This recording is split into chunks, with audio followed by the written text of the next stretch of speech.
Ladies and gentlemen, welcome back to another series from the Raidcall Dota 2 League, brought to you by yours truly, people. And again, if you want an alternative version of this VOD, check out youtube.com/myegnet and twitch.tv/OneMoreGameTV2.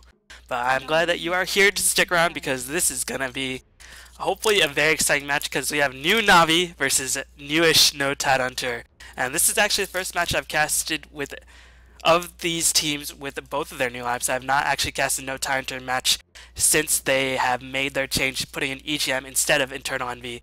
And this is only the third match that Navi has played since acquiring Kuroki and Funnick, and indeed this is the first day that the Kuroki announcement was made. So this should hopefully be a very, very good match, as they played they played one or two matches with Light of Heaven with Funnick on their side, and then this day, which I think was Thursday or Friday, it happened just recently. Kuroki was announced, and Navi beat 3D Clan, 3D Max 2-1, and the game they lost was against 3D Max's was Chaos Knight, which is, of course, 3D Max's first favorite combination, and when 3D Max does get their hands on that combination, it's very difficult to beat 3D Max, but pretty much that's their only really great combination that they've been making great use of, and no Tidehunter is probably the first highly regarded Western team that Navi has faced against. And of course, the announcement video was made recently of Navi bootcamping in China and explaining all the changes, but I'll talk about that in a little bit. Just looking at the picks and bans, we're going to see Nyx as well as Magnus. As we've seen Magnus fade out a little bit in the American scene recently, but apparently still very high regarded in the European scene. Now, just looking at the picks and bans, who else could be chosen? I guess Shadow Demon could be a choice by no Tidehunter. But anyway, I just want to talk a little bit more about my thoughts on laps, even though nobody's asked me. I'm sure there are a couple people out there who want to know my thoughts on laps, and I'll just be frank. Arzar and Light of Heaven were actually my favorite players on Navi, bar none. Like, Dendi, Havos, Puppy, they're all really, really great players, but Arzar and Light of Heaven were my personal favorites because, you know, I'm a pretty big fan of old school, but I'm a bigger fan of Kuroki than most, even though he has faded out in popularity since Dota 2's arrival because of his tendency to switch clans. Well, not really switch clans, but make new teams, and his inconsistency, but Kuroki was the glue that was holding Mouse together. And, yeah, hopefully it'll be a very strong acquisition, as hopefully Mouse can also recover from this, because Kuroki was bought out by Navi, so it's not like Kuroki... I'm sure he definitely wanted to leave for Navi, but still, the proper means of communication were taken, and Kuroki was transferred successfully. And overall, you can understand where Navi's coming from, because recently their performance has not been too sharp. There was definitely seeing a bit of a plateau as some of the picks have been developed in this patch. 5 seconds remaining. And I have to agree with the announcer or the manager, Zero Gravity. If you have not checked out his video, Navi Gaming on YouTube, then he made an announcement video. The potential for Funnick and Kuroki, because they are younger and because they are a bit more dynamic, is definitely a lot greater. And hopefully, because Navi is one of those teams who's definitely seen as one of the contenders for the top spot in TI3 and one of the favorites to beat some of the strongest Chinese teams.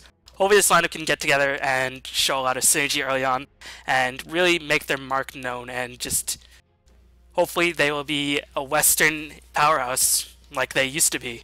But anyway, that's very soon to tell. Again, no Tidehunter going to this match are 10-0 in their last 10 matches and 9-0 in their last 9 series, if I'm not mistaken.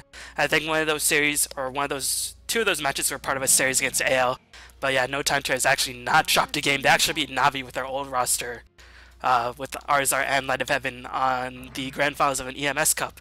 So no Tidehunter has been looking very sharp, and of course I've been talking to Eternal... Well, I haven't talked to Eternal Envy recently, but I've talked to Eternal Envy before. He's always very straight up, open, very helpful guy, so I wish him the best of luck. Hopefully we'll find a new team very soon, or hopefully we can make a team very, very soon, because there are very few players who are dedicated as Eternal Envy. But anyways, picks and bends. As I think in the overall standings, Navi is pretty low on the Raidcall Dota 2 League standings, but I don't imagine they're taking this turn that seriously. Of course they're taking it seriously, but I think they're probably going to be focusing on the Eastern tournaments when they move to China in April or May for their extended bootcamp, because they are canceling all of their Western tournament engagements after, I imagine, this series of Western tournaments to the defense, which they've already been knocked out of. Raidcall Dota 2 League, etc., etc. Meanwhile, I think no Tidehunter has had a bit of a better record, but still, both of these teams not really in the playoff picture at the moment. They're still on the edge, but not really in the same conversation as Team Liquid, Dignitas, Empire in the overall standings for the Raidcall Dota 2 League, and the playoffs are approaching very quickly. And this is a good time for Dota because there are a lot of exciting finishes happening very soon. Of course, the G League finals should be very, very hype between LGD International and the IG squad. Defense 3 finals are happening later this month. Raidcall Dota 2 League playoffs happening, and then there's the Big Virtus Pro tournament. There's the We Play tournament sponsored by We Play and casted by Beyond the Sun. So this is definitely a very, very strong time for Dota 2 online tournaments. And of course, I forgot the EMS Cup. So yeah, it's getting interesting. So yeah, I imagine Navi will just participate in the Spring EMS Cup and probably not participate in the summer one because they'll probably be in China. But anyway, picks and bans. What do we got here? We got Navi picking up Storm. As I think this might be a new strategy that Navi's been trying, and I imagine Funnick is taking over Light of Heaven's role as offlaner, and Kuroki's taking over the support role for Arzar. Kuroki's definitely made his mark as a support, especially with Mouse. As I think he said in the past, I think maybe a year or half a year ago, he said he always wants to go back to mid-solo carry, but rest assured, he is a dominating support. And it's really, really fun to watch Kuroki's moving on the map, so he will most likely be handling the support role, and Funnick will be handling the, I guess, offlane role. Unless Wisp is picked up, then we'll see if Funnick decides to go with Wisp. But of course, Wisp is not picked or has already been banned in the first phase. But I expect to see a Lifestealer safe one with Nyx Assassin backup, so expect a ranged hero to help round out that tri lane. Or maybe a jungler for Puppey, I'm not too sure. Tidehunter probably going to put Magnus off lane, Lone Druid safe lane, Bane safe lane, etc, etc. So right now Tidehunter are lacking a mid solo unless they put Magnus mid, which they could. But I think Bulldog plays the Magnus instead of S4. I know S4 likes to be a bit more dynamic in his map movement, and you can see S4 is in fact drafting. But yeah, it's going to be a little bit odd seeing these roles, as EGM in his trial with Cupid Panzers was playing the offlane role, but now I imagine he must be playing at least the 4 role. Maybe Aki's transitioned into the 5th role. Again, I have not seen Tidehunters, or I have not cast any Tidehunter matches since their reformation, but this will be really interesting to see how these roles will shape out. But Bounty Hunter is going to be Tresor and Navi, so I guess they're going to put Bounty Hunter offlane and then Storm Spirit mid, Lifestealer, Nyx. So they definitely need some range on their side because their only range hero is Storm. And if they don't get some range, of course, Nyx and Lifestealer can actually push away at Magnus pretty easily because they have pretty strong slows and stuns and could definitely keep Magnus away, but still. Magnus will be able to get a bit more experience because he won't have to deal with that physical harassment. So I think the last pick by Navi will be some sort of range support a la Shadow Demon, which has still not been picked up. Enchantress for Puppey, Jakiro, Disruptor, a lot of choices left for Navi. On the side of Tidehunter, again, Magnus is probably going to be offlane, Bane, Lone Druid, safe lane, so they need a mid, and they need their secondary support. As the pick and ban phase is winding down. So yeah, a lot of exciting stuff happening in Dota 2 recently, of course. I have more Southeast Asian replays to cast, hopefully I can get some co-casters in, but, I mean, a lot of my preferred co-casters have been very, very busy, so you'll have to deal with my solo casting for quite a bit, which I'm sure for the most part, I don't think you mind. You might mind, but still, gotta deal with it. Unfortunately, there's not too much I can do.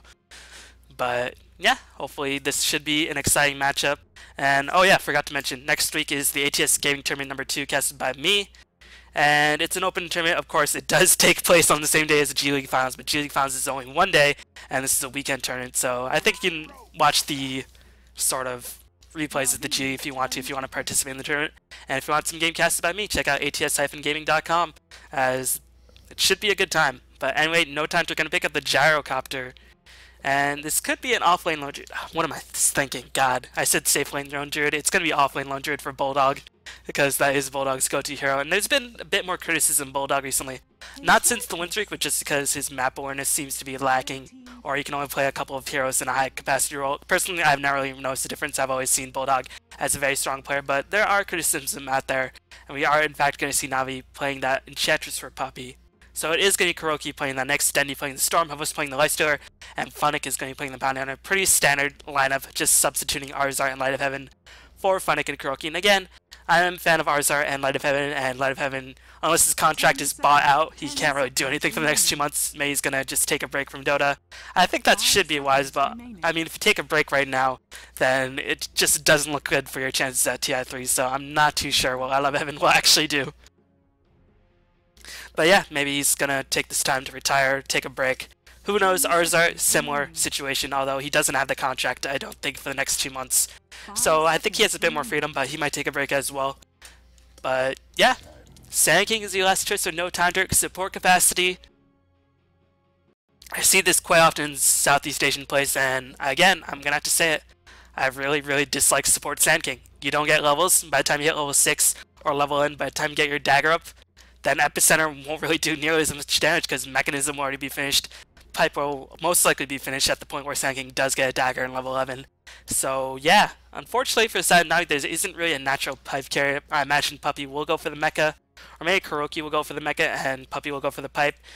But yeah, I guess in this lineup, support Sand King makes a bit more sense, although it's going to be very difficult to catch down Storm.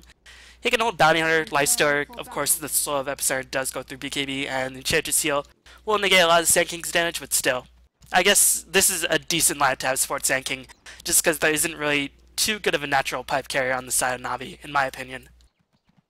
But anyway, I want to see players and teams, as we're going to see both teams roam to the bottom lane. No time to roaming to block out Puppy's jungle camps, and Navi probably predicting that and going to roam themselves. So I will wait with the introduction, as there might be a clash very soon, as we're going to see Funix scouting out the opposing team. He is invisible, but he is spying all of their movement. Doesn't want to break, or doesn't want to venture too far in case there is a central ward placed to block out some of these camps. So just staying on the edge of no time to his vision. Looks like Navi does not want to engage. Just if you look at their hero lineup, I think, well, Enchantress of course is going to get enchant on level 1. So overall, in terms of level 1 engages, No Tidehunter definitely has the advantage. Even though they have Nyx with the AoE stun, they have Lifestealer with the Rage. And level 1 engages, Navi really can't take No Tidehunter before the creeps spawn. So smart of Navi to back off and just let No Tidehunter place the wards. And a really interesting ward. I have not actually seen this ward before. I guess it won't get counter ward by anything sort of here to counter ward this spot or here. So I don't know. I think it only blocks off this hard camp, which is an option for Enchantress to pick up a big creep, as Loda just going to do a bit of Rocket Barrage to kill out those illusion runes right off the bat. Keep in mind, Rocket Barrage, 90 mana, Gyrocopter will regen that very easily, and we're actually going to see, are we going to see an offensive tri-lane on the side of No Tidehunter? Interesting. Sand King, he's a decent offensive tri-lane hero because he does have the potential to get 2 stuns, but actually he's going to see Aki roam a bit and have Bane and Gyrocopter face against the Funix on the Bounty Hunter. We're going to see Navi run the aggressive tri-lane, since they did see the wards spotting out, or since they did see No Tidehunter ward off their jungle, they probably expect a bit more wards. So Puppy saying screw it, Enchantress a very strong aggressive tri-lane hero, just going to aggressive tri-lane, as Puppy has yet to pick up a creep. Naki's going to do a significant amount of damage. Puppy, it does have that point to enchant, will pick up a troll creep, and Naki is just going to have to back off, even though he has the second stun coming up very soon. Why go overkill when, you know, you can just play it a bit more safe? And keep in mind, Sand King, lower base movement speed, the Enchantress, as we're going to see a gank around for Bulldog, as he clearly knew Enchantress is coming, but the aggressive ward placed by Navi will spot his movement, and Kuroki unable to get the last hit. The stun and the net were in place, but still not able to pick off Bulldog, as Bulldog will have a very rough time. But interesting players in the teams, of course. I forgot to do this. It's going to be Puppy playing the Enchantress, Savos playing the Lifestealer, Dendy playing the Storm, Kuroki is playing, or Kurokai is playing these Nyx, and Funix is playing the Bounty Enemy on side on No Tidehunter.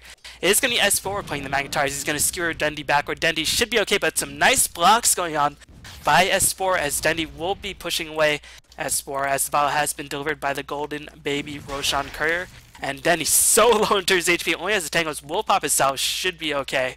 Meanwhile, Aki is playing Sand King, Loda is playing the Gyrocopter, EGM is playing the Bane, and Bulldog is playing the Lone Druid. And again, it's a little bit odd to see EGM playing this hard support role, similar to that Andy played when he was playing the offlane role for the trial membership of QPad Pandas. But I'm sure most Dota players can play most roles very high level, because Dota players very adaptable and of course very highly skilled. So I imagine it does take a little bit of time to adjust to their new roles, but once they get it, they should be able to perform them at a high enough level.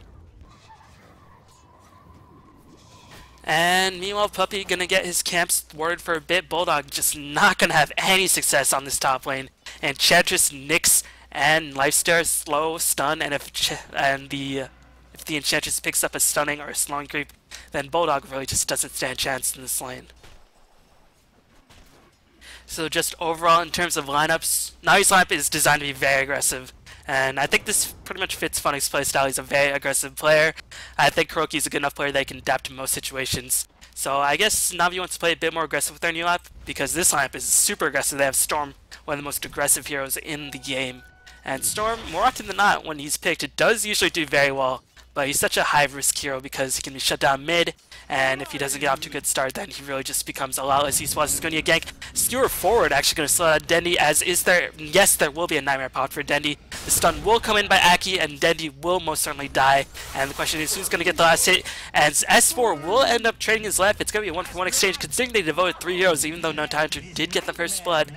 Dendi shouldn't be feeling too bad about his overall luck, or I guess his positioning in that lane, as S4 did die, and then he will get a tiny bit more experience coming back in this lane, more than S4 at least. So the level should be for the most part pretty even. Actually, you can see Dendi does have an experience advantage. He's going to do a bit of harass on S4, who is going to skewer Dendi back once again, really proving to annoy the heck out of Dendi. But yeah, Navi's lineup very, very aggressive, and Tidehunter playing much more careful. Definitely signature Tidehunter. Farm up the carries, get a good team fight advantage. Just play slow and careful, wear out the other team, and then win on the back of your superior late game. Meanwhile, Funnick has picked up an Orb Venom, Boots, and a Poor Man's Shield, so he is actually firing quite well, as he has most certainly pulled regen after he picked up the Poor Man's Shield, but still. Orb Venom and Boots, 650 gold, not the worst amount of gold to be farming, as Puppy is going to take a lot of damage. The Centaur stun looks like it was juked by Loda, but the heal is coming in by Puppy. Puppy might be able to escape. No, the sleep is coming in. Puppy's still at high HP. Aki does not have a stun. He will have a stun up very, very soon, as the creep does transfer the Nightmare, but still Puppy unable to escape and will end up dying. So far, Tidehunter's roaming supports have been changing up the game in the laning presence, but still, they're sacrificing Bulldog completely.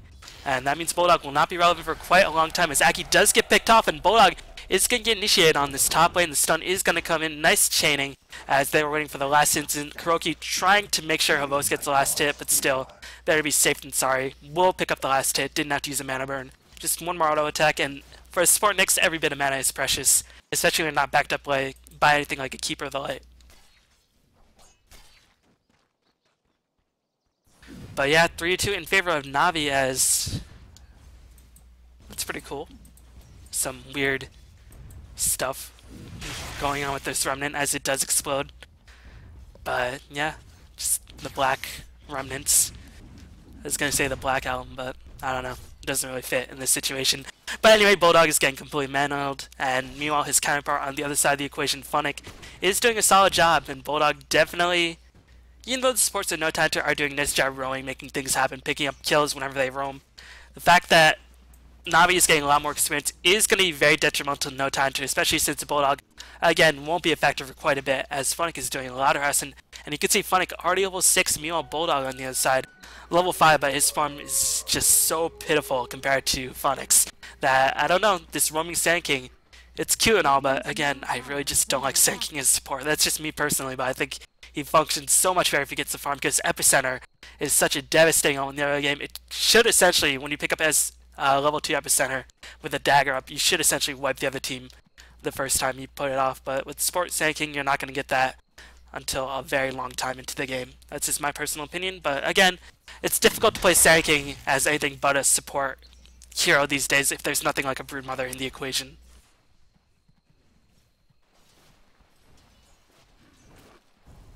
But meanwhile, Havos just lasting it up happily. And I guess Bulldog feels a bit more safe. The first wards have timed out, and Navi has yet to replace their wards. One ward has been placed by the side of Tidehunter, but still, this ward does not give too much vision, does not see the teleports in, and does not spy Kuroki just hanging in the background. Kuroki already level 5, as they are going to try to reinforce Bulldog. They recognize the fact that Bulldog is struggling quite a bit, but still, I don't think they can pick up a kill. Lifestealer at this point, level 5, but he does have 2 points of rage, has 3 seconds of magical immunity, should be okay, and we're actually going to see Lotus transition to the top lane. Interesting, as usually when you see lane switches, happens very early on, but I think in this case, with the Bounty Hunter level 6 and with Puppy in the safe jungle, Loda definitely feels a lot more threatened, as Bulldog is going to make his way towards the bottom lane, but now Puppy and the Bounty Hunter should have a reasonably decent time to the ganking him. There is no wards coming in by the side of No Time to spying out the gank, and here comes the track. This should be an easy kill as Bulldog's gonna morph, but he's just gonna die. I'm not too sure about this lane switch up by No Time to. I mean, they recognize the fact that Bulldog is dying, but I think they should just focus more on Loda and try to shut down the Bounty Hunter. But I guess at this point, it's much too late to shut down the Bounty Hunter as he's already level 8. So in this game already, No Time to making some questionable decisions, as I think it's safe to say they're losing every lane. No, S4 is winning mid, but Denny can definitely have a lot more impact because his cooldowns are a lot shorter. RP, on the other hand, very long cooldown, as Dendy is going to ball in, trying to pick off Load. The Lifestealer Bomb is in place. Lifestealer Storm, such an annoying combination as, oh no, EGM! You are revealing yourself at the wrong time, my friend, and he is going to die as well. So now you're picking up some easy kills pretty much for free, and Storm Spirit didn't even have to use too much of his mana. Dendy should be able to get another gank going if he truly wants to. Radiant's middle tower is under attack. And so far, No Time to really struggling, as the only bright spot is S4 is playing very well. But again, Magnus needs a little bit more items compared to Storm. He can just gank right away once he hits level 6. Is Aki. Oh no! Oh, nicely done by Aki. He's going to just Burrow Strike Sandstorm out of there, and should be fine. But meanwhile, S4 might be in a bit of trouble. He's going to spot out Denny. The Remnant will explode. But I guess Denny did not want to shade while Kroki was on so low mana. And S4 will escape successfully, as meanwhile Bulldog finally finding a bit of room to farm up. But that means Bounty Hunter is going to start his roam, and that means Loda is going to be the primary focus of the Navi ganks. And again, Lone Druid does need a decent amount of time to farm up. He is naturally tanky, but wants to have some damage, otherwise he's really just not that useful of a hero. He doesn't have an escape mechanism. All he is essentially a damage soaker. So yeah, Ian, one of the best Lone Druid players in all of the Western scene, maybe one of the best players in the world.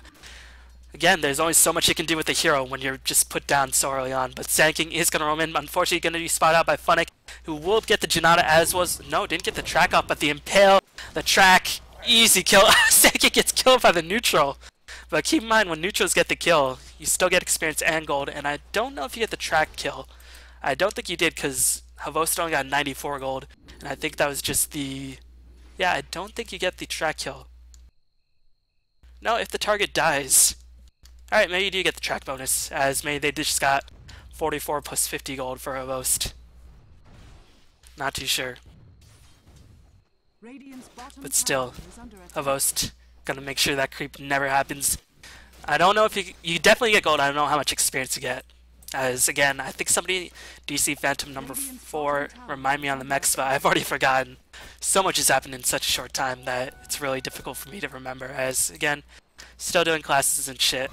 As Aki gonna be caught out, Dendy with the dust will pick off Aki, and with the haste rune, Aki doesn't stand a chance. Aki trying to get the Burrow Strike will get a successful kill as S4 skewering in, but Dendy with the haste rune, as well as the ball lightning, should be able to escape, and Puppy in the background dishing out so much damage. Storm Spirit picks up a very, very nice return kill as Puppy's Nightmare is dispelled, as EGM is completely out of mana, can't do too much, has 10th Magic Stick charges if he wants to lay down another Nightmare, but as is, Dendy will escape.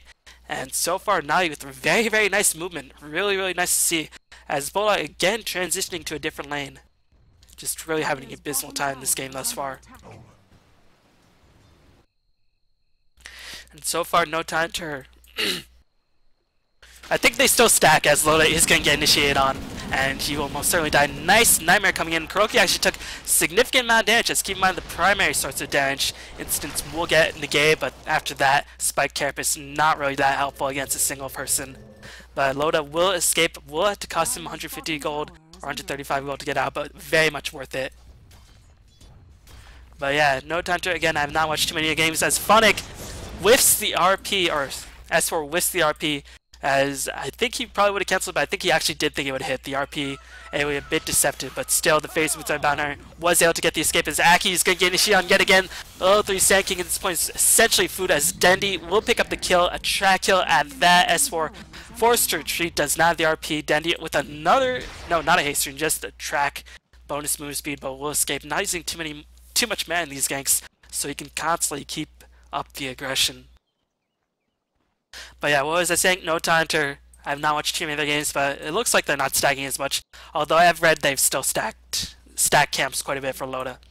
Again, that's what I've read. I don't really know this firsthand, but so far they've only stacked this small camp for S4 or Loda to clear out.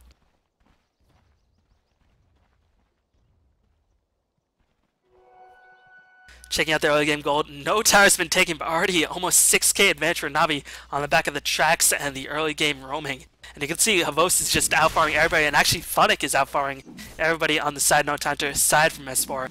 So not only are the track kills helping out, as Dendy and Vost easily pick up a kill on Aki with the help of... Did they use the dust? I think they used the dust, and I don't know, Dendy senses something's up. He's going to use the remnant to give him flying position, but I think EGM is just outside of the range. He's going to ball out, sensing the TP. S4 does not yet have the reverse, but Dendy saying, better to be safe than sorry, doesn't have enough mana, even if he did get the kill, to escape successfully.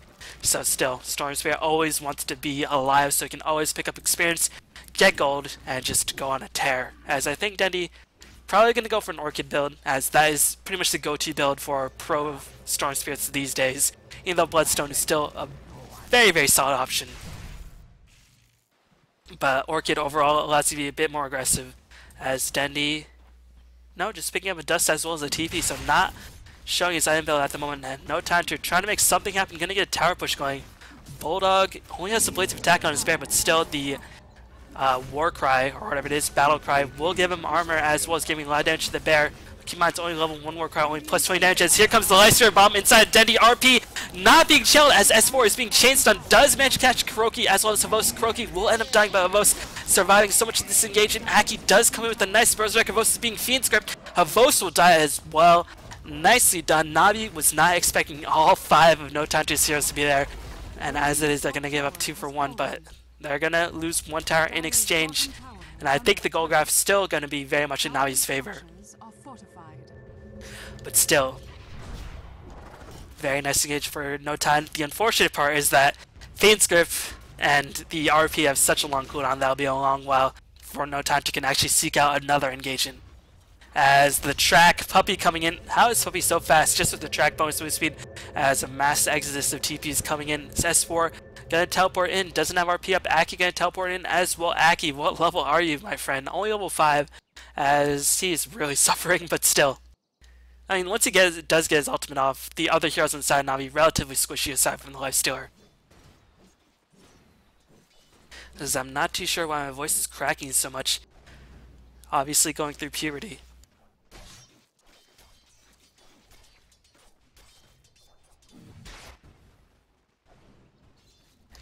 But EGM gonna have the magic wand as well as Arcane Boots up once he gets it going.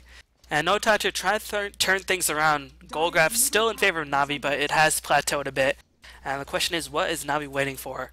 As Dendy just gonna pick up a straight up ultimate orb, gonna go on Loda. Loda should die, as there's really not too much Gyrocopter can do against Storm in that situation. Dendy gonna avoid the call down damage as well. Dendy is having a tremendous impact, as very interesting to see him go for fast techs. Items like Orchid and Bloodstone will allow him to sort of be a bit more aggressive. Bloodstone, of course, giving you more mana regen. Orchid giving you that silence. Meanwhile, Hex, more expensive, but overall a better sustainable disable.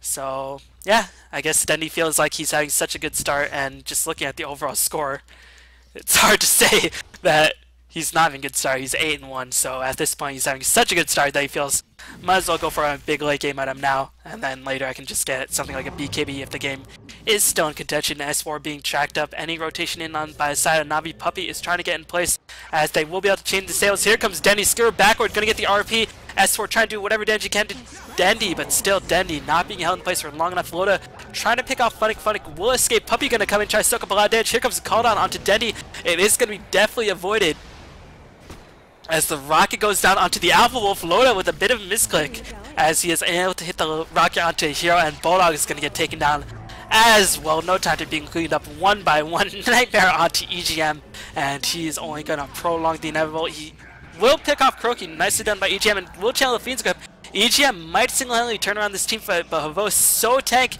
as Skewer unfortunately not timed appropriately, and now Havos is turning around on the offensive. Meal. Dendy in the background wreaking so much havoc will pick off EGM, and S4 will die as well. No time to 9-5 or 19-5 team wipe at 17.5 minutes into the game. It's not looking good for our friends from Sweden.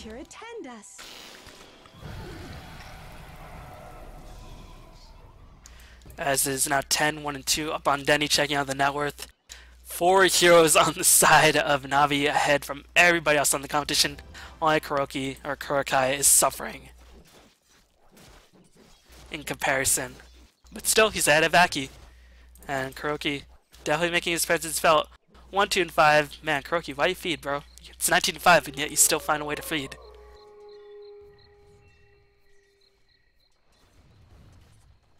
But as this Tidehunter must be feeling very scared, and honestly, they can't do too much in engagements without RP or Fiend's Grip, as those ultimates will be on cooldown for a little bit longer. But you can see at this point they're forced to either group up under their tower or just hide in the fog, like you can see Loda doing right now.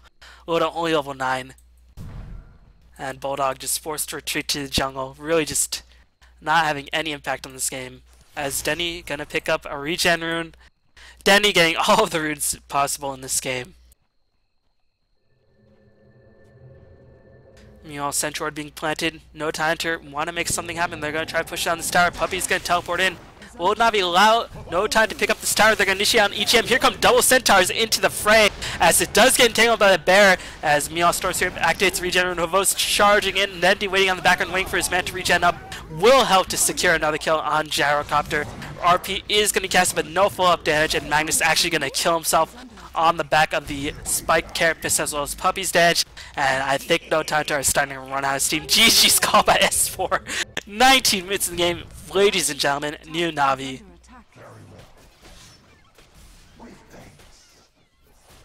And I don't know if this new lineup is allowing Puppy to draft more aggressive.